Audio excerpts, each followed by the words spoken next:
கண்மணி, அன்போட காதலன் நான். நான் எழுதும் லெட்டர். இல்லை கடிதாசின்னு வச்சுக்கலாமா?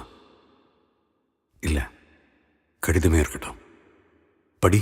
கண்மணி, அன்போட காதலன் நான் எழுதும் கடிதமே.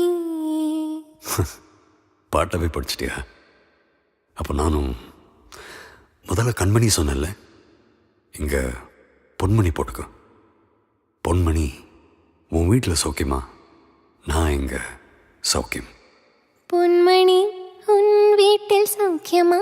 நான் இங்க சௌக்கியமே. உன்னை நினைச்சு பார்க்கும்போது மனசுல கவிதை அருவி மாதிரி கொட்டுது. அதை எழுதணும்னு உட்காந்தா அந்த எழுத்து தான் வார்த்தை. உன்னை எண்ணி பார்க்கையில் கவிதை கொட்டுது, அது எழுத நினைக்கையில் வார்த்தை முட்டுது. ஓ கண்மணி, அன்போட காதலன் நான் எழுதும் கடிதமே. பொன்மணி, உன் வீட்டில் சௌக்கியமா? நான் இங்கு சௌக்கியமே.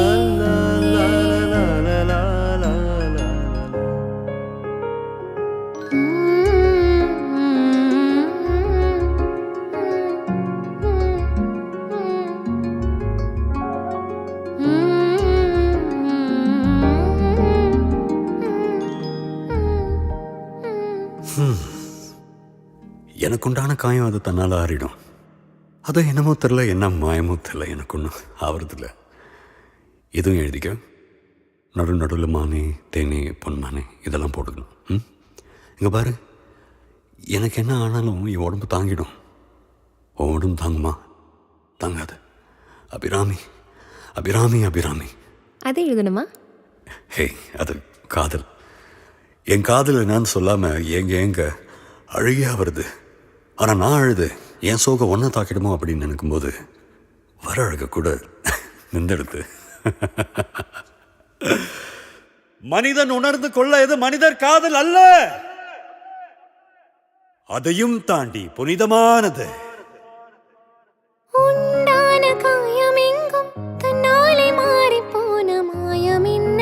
பொன்மானே, பொன்மானே, என்ன காயமான போதும் என் மேனி தாங்கி கொள்ளும் உந்தன் மேனி தாங்காது செந்தேனே.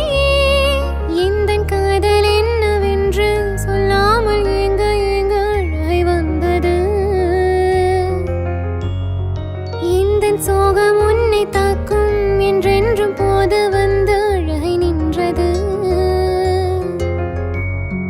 மனிதர் உணர்ந்து கொள்ள இது மனிதர் காதல் அல்ல, அதையும் தாண்டி புனிதமானது. அபிராமியே, தாலாட்டு சாமியே, நான் தானே தெரியுமா? சிவகாமியே, சிவனில் நீயும் பாதியே, அதுவும் உனக்கு புரியுமா? சுபலாலி லாலி லாலி லாலி, அபிராமி லாலி லாலி லாலி.